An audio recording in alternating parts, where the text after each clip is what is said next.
Thanks a lot for clicking on the video. एक बार फिर से आपका बहुत बहुत स्वागत है. And today is day 13 of our 21 day English fluency challenge कहें, प्लेलिस्ट कहें, 21 वीडियोस का ये कलेक्शन है. इस प्लेलिस्ट का पर्पस है to help you think in English. इस 21 वीडियोस को आप देख लेंगे, उसके बाद you will start thinking logically instead of translating Hindi sentences into English. सिर्फ ट्रांसलेशन ही नहीं सीखना है हमें, नहीं तो हमारे सेंटेंसेस बहुत मुश्किल ही है कि सही हो. देखो, English is spoken in its own way, अपने तरीके से हर सेंटेंस बोला जाता है. तो इस सेशन को आप देखिए, यहाँ पर हम खेलेंगे रैपिड फायर. रैपिड फायर का मतलब है I will say some sentences in Hindi and Mehreen will think logically first. पहले उस सेंटेंस को लॉजिकली सोचना है कि ये सेंटेंस जो है किससे कहा गया है, क्यों कहा गया है और सिचुएशन क्या रही होगी. जब आप सिचुएशन को सोचेंगे तो you will have many alternatives to say my sentences in English. आपको बहुत सारे तरीके आएंगे माइंड में. अच्छा, ये वाली अवस्था है, ऐसे भी समझा सकते हैं, ऐसे भी बोला जा सकता है. But if you stick to translating my words into English, you will end up saying an awkward और इनकरेक्ट सेंटेंस, राइट. तो गड़बड़ हो जाएगा. तो जैसे बिल्कुल अपने शब्दों में बात कहने की कोशिश करनी है, ट्रांसलेशन नहीं करना है. जैसे अभी मैं तुम्हारे प्रोजेक्ट के बारे में पूछ रहा हूँ, तुम्हारा प्रोजेक्ट कब तक कंप्लीट हो जाएगा. Think logically, don't rush to translate. बहुत जल्दी नहीं करनी. तुम्हारा प्रोजेक्ट कब तक कंप्लीट हो जाएगा. By when will your project be completed? Correct. By when यानी एंड पॉइंट की बात कर रहे हैं. बाय है इसमें इंपॉर्टेंट. बाय व्हाट टाइम भी कह सकता हूं मैं. स्पेसिफिकली टाइम पूछ लिया, कितने समय तक, वो घड़ी वाला time. So by what time या फिर बाय व्हेन, किस समय तक will your project be completed. ठीक है, मैं ऐसे कह सकता हूं, by when will your project be complete. Completed नहीं कह रहा, will your project be complete कह रहा हूं. कंप्लीट मतलब बिल्कुल कंप्लीट उस अवस्था में. हाँ, कंप्लीट इनकरेक्ट हो जाएगा बिकॉज कंप्लीटेड इसलिए कहा जा रहा है क्योंकि आप लॉजिकली अब सोचो, अंग्रेज के सोचने का तरीका. हम इंग्लिश में अवस्थाओं की ज्यादा बात करते हैं, हिंदी में सुनने में लग रहा है प्रोजेक्ट कब तक कंप्लीट हो जाएगा. हम एक्शन जैसा कुछ कह रहे हैं, बट हम एक्शन की बात नहीं कर रहे हैं, हम उसकी अवस्था की बात कर रहे हैं. Currently your project is incomplete. अब मैं पूछ रहा हूं, by when will your project be completed. कब तक होगा आपका प्रोजेक्ट. बी मतलब होना, कैसी अवस्था में, कंप्लीटेड अवस्था में, ना कि कंप्लीट अवस्था में, राइट. तो bye when will your project be completed कहने का एक और लॉजिक है कि जब भी हम किसी चीज की अवस्था की बात करते हैं तो हम क्या कहते हैं, पास्ट पार्टिसिपल, थर्ड फॉर्म कह देते हैं. जैसे मैं ये कहूं, लैपटॉप टूटा हुआ है. This laptop is broken. Right, this laptop is broken कह रहे हैं, ब्रेक नहीं कह रहे, राइट. हाँ. क्योंकि अवस्था की बात कर रहे हैं, राइट. तो सिमिलरली वहां पर मैं अवस्था पूछ रहा था कैसी, कंप्लीट नहीं, कंप्लीटेड कहा जाएगा, right. So by when will your project be completed. पूछें खाना कब तक बन जाएगा. अब खाने की अवस्था पूछ रहे हैं, एक्शन नहीं पूछ रहे हैं. तो खाना कब तक बन जाएगा. By when will the food be ready? Correct. By when will the food be Ready. Ready. तो रेडी ही रहेगा, इसको रेडीड नहीं कर सकते हैं, तो इसलिए Ready. Bye when will the food be ready. Ready. कुछ बहुत सारे ऐसे वर्ड्स हैं, तो हर जगह पे हम वो मिलान नहीं कर सकते. कहें अयान यहाँ कब तक आ जाएगा. By when Ayan will be here? By when will Ayan be here? Right. By when Will Ayan be here? Here, right. Here ही रहेगा, राइट. अच्छा, ये कहूँ प्रोजेक्ट कब तक बनाओगी. अब ये कंफ्यूज हो गए ना, हिंदी ऐसे मिलान करते हैं तो कंफ्यूजन हो जाता है. जैसे मैंने कहा प्रोजेक्ट कब तक बनाओगी, दो मीनिंग हो सकते हैं. तुम अभी से बना रही हो अभी ऑलरेडी. अब मैं पूछ रहा हूँ कब तक बनाओगी, कब तक बनाती रहोगी. अच्छा, मुझे लगा स्टार्ट कब हाँ, करोगी बनाना. तो ये जब तक लॉजिकली नहीं सोचेंगे कि स्टार्ट करने की बात कर रहा हूँ या ऑनगोइंग को खत्म होने की बात कर रहा हूँ. अभी बना रही हो तुम, अब ये वाला पूछ रहा हूँ कब तक बनाती रहोगी ये.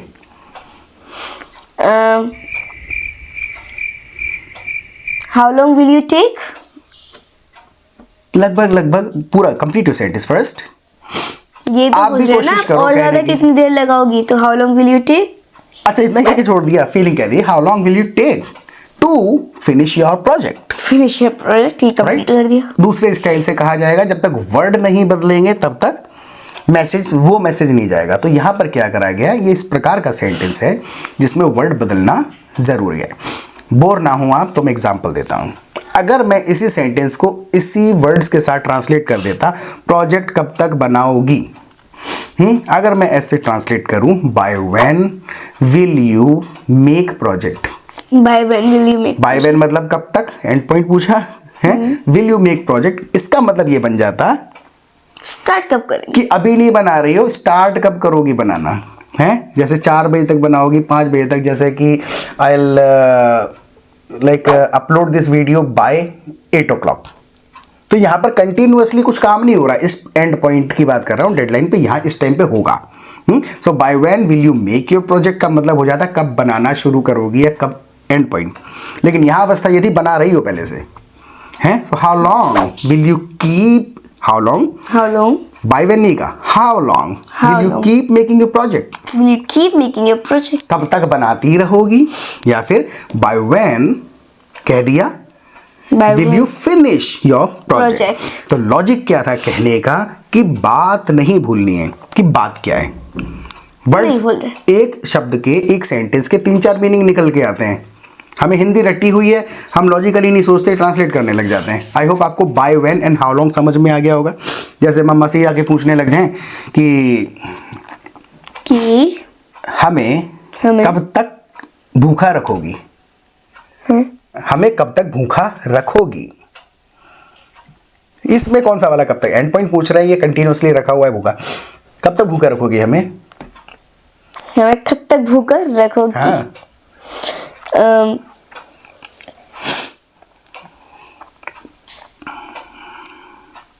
How long will you take to make food because we are hungry? सही है, how long will you take to make food because we are hungry। यही करना है। देखो एक्चुअल में सही तरीका यही है, हम ट्रांसलेट नहीं कर सकते, आप रियल टाइम में बातें करिए। और उसके लिए सबसे बेस्ट तरीका बताता हूँ मैं आपको, फिर बहुत इंपॉर्टेंट ग्रामर के रूल समझेंगे और लॉजिक समझेंगे। देखो अगर आपने चैनल को नहीं करा है सब्सक्राइब, तो एक बार सब्सक्राइब कर लीजिएगा और उसके बाद में नोटिफिकेशन बेल आइकन को जरूर दबाना, क्योंकि रोजाना 12 बजे एक हमारा कॉन्वर्सेशनल सेंटेंसेस का वीडियो आता है। जैसी वीडियो आएगा आपको नोटिफिकेशन आ जाएगा, you will not miss any of our videos, कोई भी वीडियो मिस नहीं करेंगे। और एक छोटा सा काम हमारा करना है, वीडियो को करना है लाइक करने के बाद कहीं पर भी आपको वीडियो को हाइप करने का ऑप्शन दिखेगा, please hype the video, it will help our video reach more people on YouTube, it will be a favour to us, right. और आपके लिए सबसे इंपॉर्टेंट, आप हमारे प्रैक्टिस ग्रुप्स ज्वाइन करिए, लाइव सेशंस अटेंड करिए। देखिए प्रैक्टिस ग्रुप्स में 15 दिन बातें कर लीजिए, you will start thinking in English automatically. क्योंकि वहां पर क्या है, हिंदी सोचेंगे ही नहीं। आपसे अगर कोई बंदा पूछेगा कि when did you join this group, तो आप हिंदी में नहीं सोचेंगे, आप सिंपल 2 शब्द कह देंगे स्टार्टिंग में, यस्टरडे, इतना तो कह देंगे आराम से। 1 वीक एगो कह देंगे तो एगो आ जाएगा समझ में। It's been 1 month, it has been आ जाएगा समझ में। तो होता क्या है, जब आप रियल टाइम में बातें करेंगे तो आपका मेन गोल होगा कि मेरा मैसेज चला जाए। हम अकेले जब सोचते हैं, अकेले प्रैक्टिस करते हैं तो हिंदी सोच लेते हैं पहले, वही गड़बड़ है, राइट। तो यहाँ पर 200-300 लोग होते हैं एक ग्रुप में, सबको कुछ ना कुछ आता है। ग्रुप में मानो कुछ आता नहीं है, आपको कुछ भी समझ नहीं आ रहा है, सुनेंगे तो सुन के बातें पता चलेंगे कि कौन बंदा किस बात के लिए क्या वर्ड, क्या ग्रामर यूज कर रहा है। लर्निंग ग्रुप पे आपस में डिस्कस करते रहते हैं, किसी ने कोई फ्रेज कह दिया, पूछ लेते हैं कि भैया आपने ये फ्रेज जो कहा इसका ये मीनिंग है या फिर आपने कहाँ से सुना।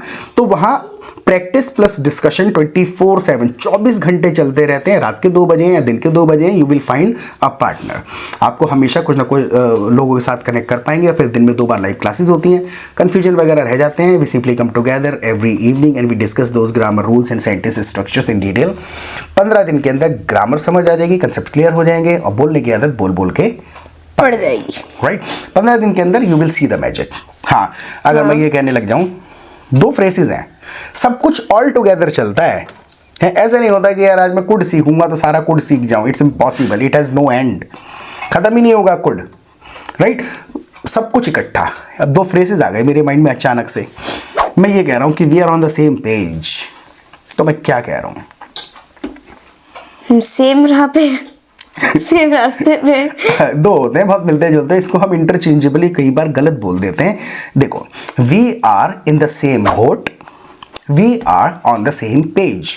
और ये आने बहुत ज़रूरी है क्योंकि कई अवस्थाओं में हम फीलिंग एक्सप्रेस करते हैं। जैसे आपके हालात है वैसे हमारे। हाँ, तो अगर हम दोनों की कंडीशन की मैं सिंपल बात कर रहा हूँ कि जैसे तुम भी बहुत परेशान हो, मैं भी बहुत परेशान हूँ, so we are in the same boat.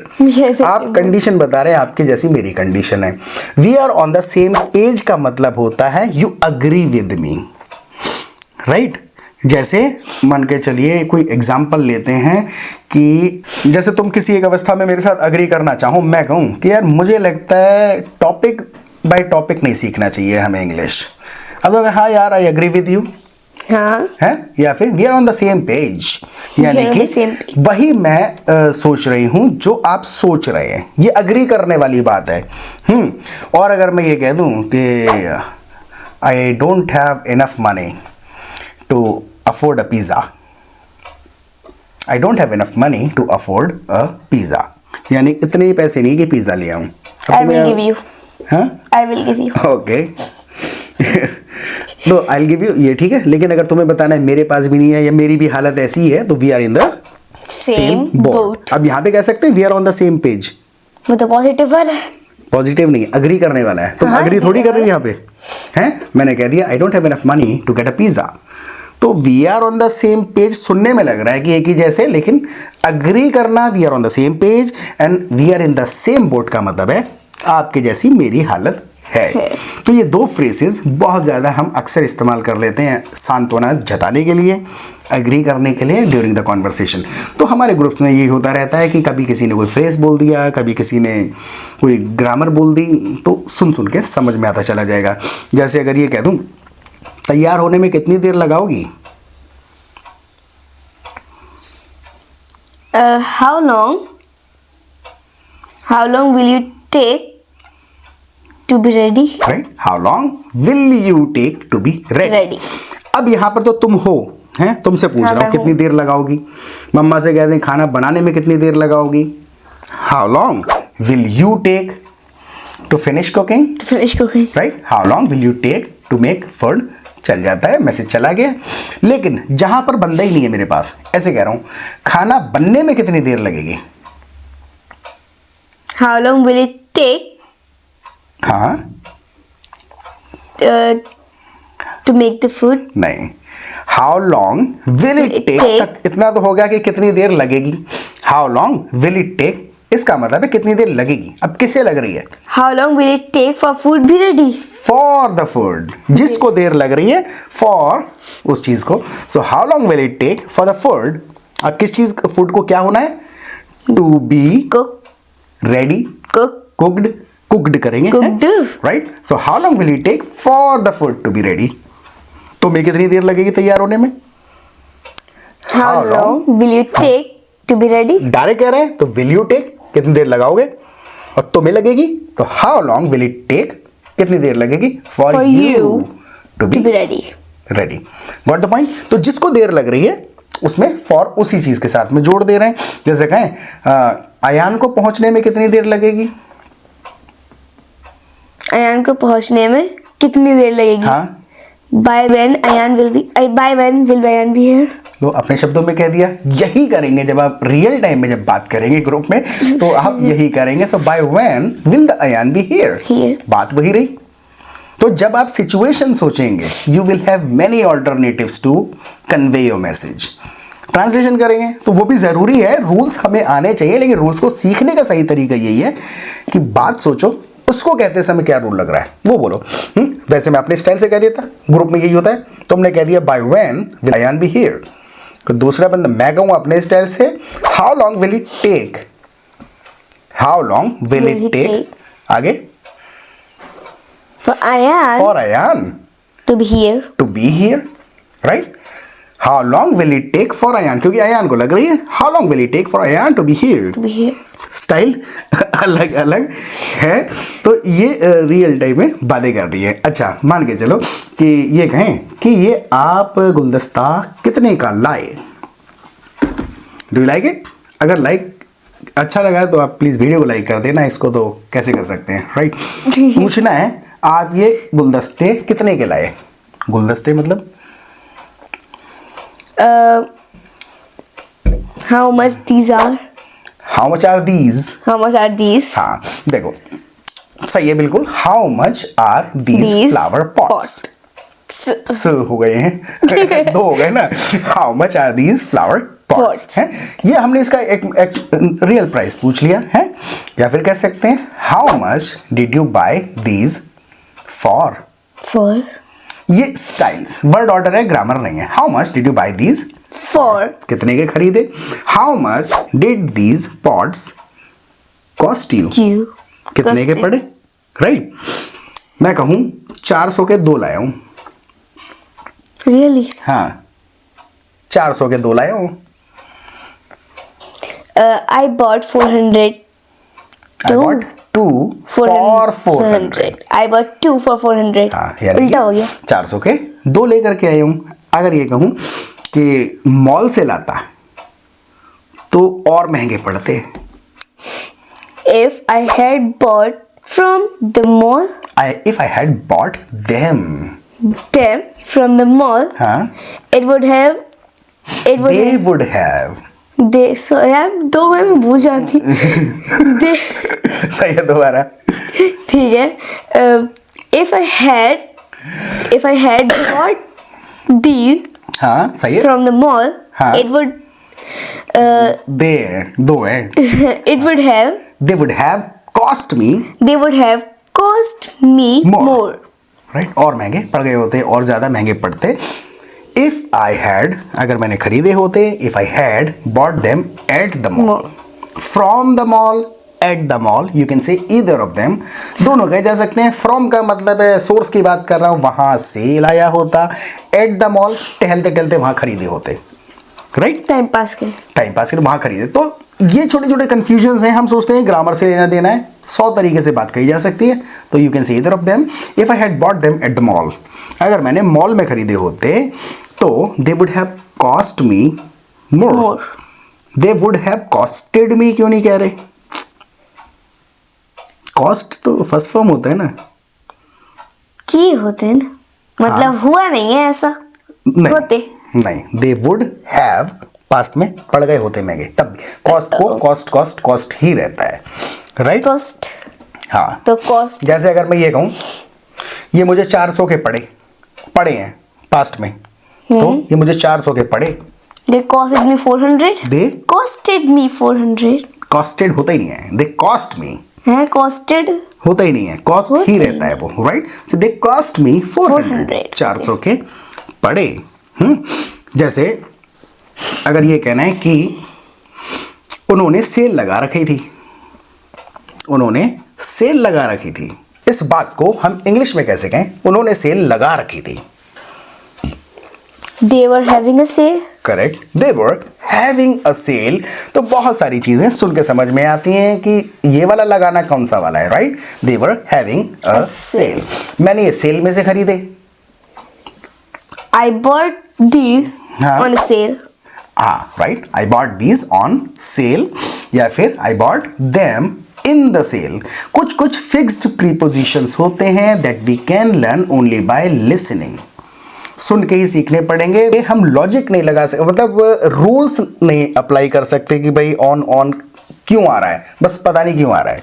Right. तो बहुत सारी चीज़ें ऐसी हैं जहाँ उसको उन्होंने लिख ही दिया है कि फिक्स्ड प्रीपोजिशंस हैं, वो आपको सुनने पड़ेंगे और रटने पड़ेंगे. राइट. सो एक बार किसी और ग्रुप में कोई और व्यक्ति आएगा अचानक से कि भाई ऐसा है, ये शर्ट मैंने सेल में से खरीदी है. अभी कहा था हमने, कहो ये शर्ट मैंने सेल में से खरीदी है. I bought this shirt on sale. Correct. I bought it on sale. I bought it in the sale. तो होता क्या है, सुन लेते हैं एक बार तो लगता है आ गया, अगले 5 मिनट बाद वी फॉरगेट इट. लेकिन ग्रुप में क्या होता है कि 35 वर्ड्स हैं ग्रामर के और 300 स्ट्रक्चर्स हैं. तो जितनी बार भी जोड़ेंगे हर बार वही बार बार सुनते चले जाएंगे, आदत में आ जाएंगे. It's not about learning new things, it's about how good you are at recalling the sentences and structure you already know. याद नहीं आता है. हम क्या कर रहे हैं, हम नया सीखने के चक्कर में लगे हुए हैं कि और कुछ नया और कुछ नया. जो आता है that's enough. तो आपको केवल बोलने की याद करके उसको यूज़ करने की आदत डालनी है। जैसे मान के चलिए, अगर ये कहता मैं उनसे, दोबारा सेल कब लगाओगे,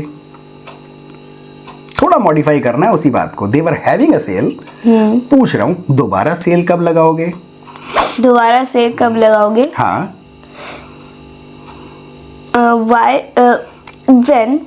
when will you have a sale again? when will you have a sale again, right? when will you hold a sale again? hold भी किया जा सकता है। तो आई होप कि इसको यहीं पे we should call it a day, shouldn't we? I think.